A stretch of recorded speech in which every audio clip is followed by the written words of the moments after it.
appearance and subsequent reappearance. Go ahead. Thank you, Honorable Speaker. And as you had properly said, the House recalled that yesterday in the afternoon session, you did instruct I and Honorable Nanok to visit Honorable Koimburi so that we can able to furnish the House. And Honorable Speaker, we exactly did as you direct, and we have got here a report, one from ourselves as a result of our visit, and I equally have a report from the IG on the status update report on the investigation, on ongoing investigation concerning the alleged abduction. And Honorable Speaker, I want to read a jointly signed report between myself and my colleague, Honorable Nanok, on the status report regarding the visit to the Karen Hospital to assess the condition of Honorable George Koimburi. Following your ruling and the House resolution yesterday on the 27th, during the afternoon sitting, I and Honorable Daniel Nanok, the MP and the chairperson for Parliamentary Broadcasting Committee, undertook the visit to the hospital on behalf of the House. We arrived in the medical facility at approximately 5:30, and upon arrival, we identified ourselves and stated the purpose of our visit, which was to check on the health and the well-being of our colleague, Honorable George Koimburi, as well as to convey the goodwill message of the House and yourself, and to gather any other relevant information that might be useful to us as his colleagues in Parliament. We were asked to wait for a while, and we were kept waiting for about half an hour in the waiting bay, Honorable Speaker, after which we were informed that we could proceed to the third floor, Malindi Ward, where the Honorable Speaker, the Honorable Member, is reportedly admitted. But it's good to note, Honorable Speaker, we had to keep reminding them that we were still waiting. At the ward, that is, it has got us a little bit also a waiting area, we encountered 6 individuals who introduced themselves as family members and part of his office staff. Additionally, there were 2 security guards stationed at the doorstep, who informed us that it was not possible for us to see the Honorable Member at the moment.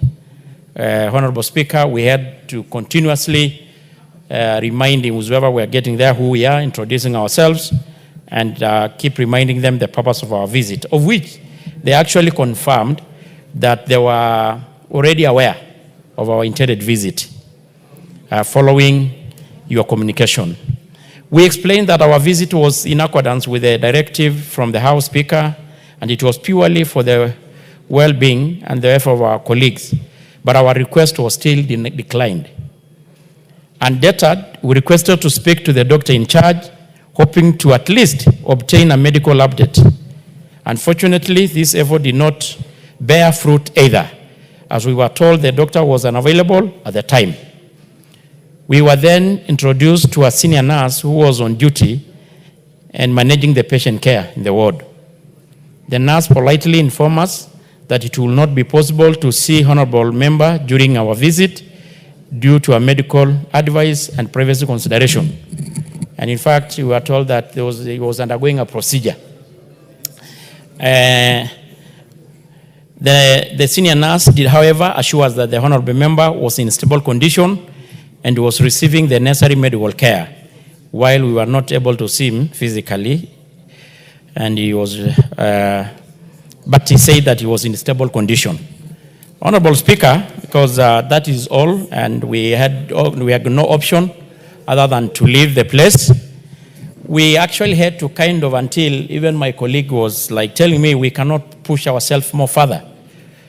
It's like the people who are there, Honorable Speaker, were actually kind of looking at us with a lot of suspicion, as if we were there for other reasons. And we, despite that, we keep assuring them that we just wanted to get the update of his well-being.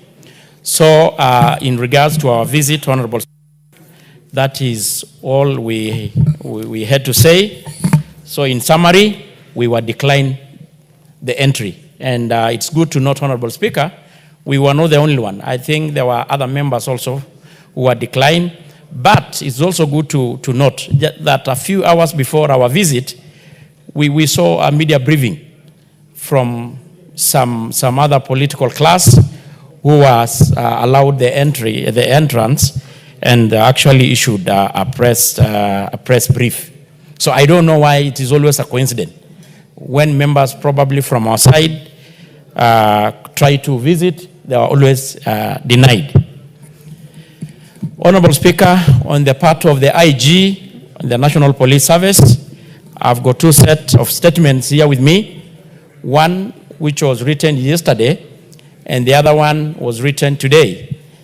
And for the purposes of record, I want to start with the one on the 27th, which gave a chronology of event since the alleged abduction of our colleague. Honorable Speaker, the National Police Service wishes to provide a comprehensive update on the ongoing investigation into the alleged abduction of George Koimburi, Member of Parliament for Juja constituency. On Monday, 26 May, the attention of the National Police Service was drawn to an amateur video circulating on social media, mainstream media, purportedly showing the Member of Parliament abandoned at a farm in Juja. Police officers from Juja swiftly responded, visiting the alleged scene and thoroughly documenting the area. Upon comparing its vegetation and road dimensions at the scene, which those in the video, it was established, Honorable Speaker, that the two did not match. During the questioning, Moses Karaoke, the caretaker of the coffee farm, which is owned by Jimmy Wanjigi, stated that he had not witnessed such an incident. The officers then proceeded to the Plainview Hospital in Ruiru, where the Member of Parliament had reportedly been taken for treatment. They confirmed that the vehicle used to transport him, registration number KCJ 660P, belonged to Honorable George Koimburi and was driven by Frida Njeri, who was also the first responder at the alleged crime scene. The hospital did not disclose the nature of the treatment or first aid administered, making it difficult to assess the extent of the alleged injury. Meanwhile, specialized team from DCI headquarters, supported by the forensic expert from the National Forensic Laboratory, were promptly deployed to the scene to conduct other examination, gather critical evidence, and establish the circumstances surrounding the alleged abduction.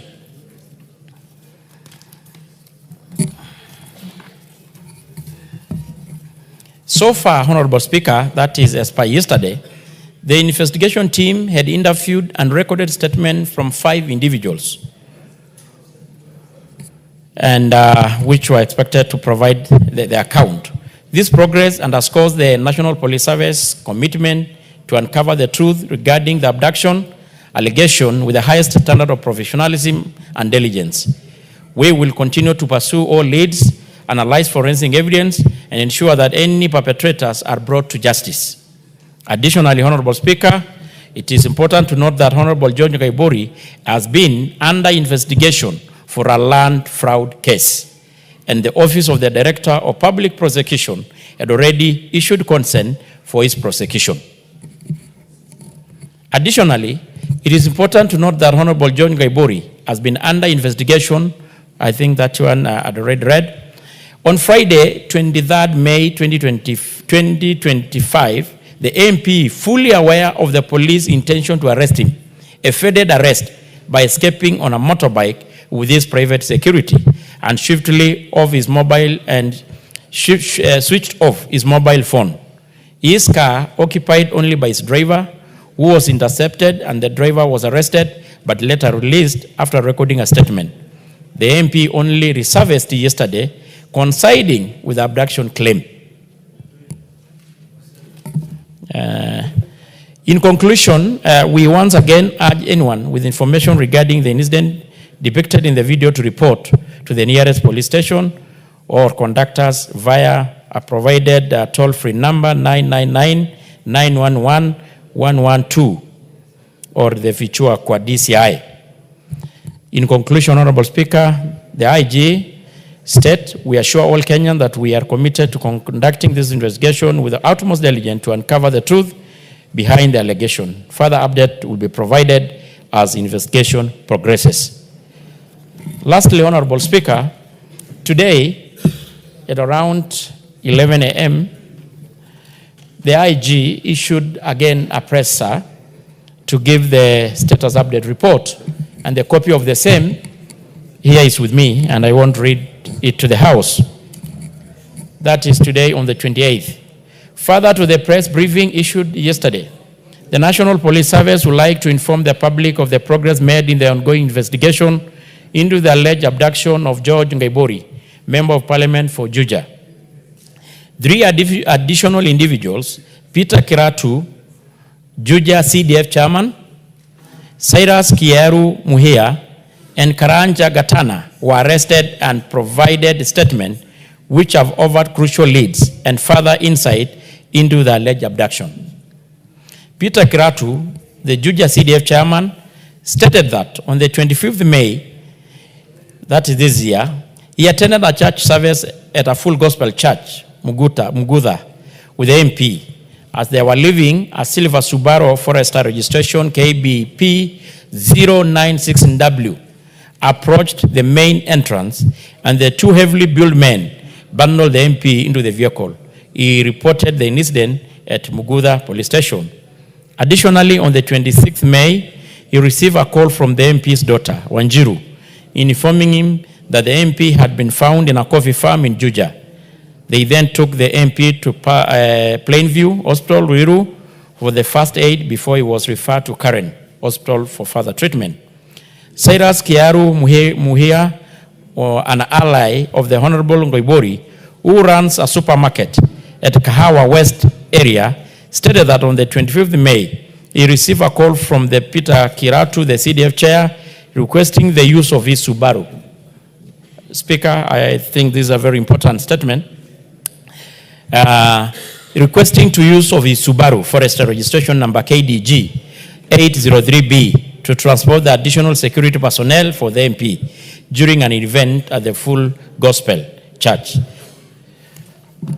On the 25th, again, Honorable Speaker, Kiratu instructed him to go to his homestead in Mugudha, where he met a man named Gatana, driving Kiratu's vehicle registration number KBP 096W. That is the car I earlier said, Honda CRV, along with 3 unknown men. They proceeded to the church to familiarize themselves with the route before returning. Later, Kiratu called and instructed him to drive his Subaru Forester with 2 men toward the church. Upon arrival, the 2 men exited quickly, and he heard screams as the MP was forced into the vehicle. They drove toward Jacaranda Coffee Research via Kabogo Road, where the MP instructed them to stop near a waiting Honda CRV, registration number KBP 096W, belonging to Kiratu. Cyrus was left with the 2 men, who warned him not to disclose any information to the police. The police have managed to recover 2 vehicles. The Honda CRV registration number KBP 096, belonging to Peter Kiratu, and the Subaru Forester silver in color, registration number KDG 803B, belonging to Cyrus Kiairu Muhia. Additionally, 1 suspect, Karanja Gatana, has been arrested. Gatana admitted to dropping the MP at a hotel where he had refreshments and spent the night with the 2 abductors on the 25th May 2025, following the alleged abduction. You want me to repeat that? Honorable Speaker, public demand. The police have managed to thank you, Honorable Speaker, well guided. Honorable Speaker, the police have managed to recover the 2 vehicles. I'd earlier said this, belonging to Sarah Askari Tumuya. Additionally, 1 suspect, Karanja Katana, has been arrested. Katana admitted to dropping the MP at a hotel where he had the refreshment and spent the night with the 2 abductors on the 25th May 2025, following the alleged abduction. He added that on the 26th May 2025, while using Kraitu's vehicle, he had picked up the MP from the hotel and took him to the scene where they claimed he had been dumped. Before the MP exited the vehicle, he helped him tear his clothes to fake evidence of torture by the alleged abductors.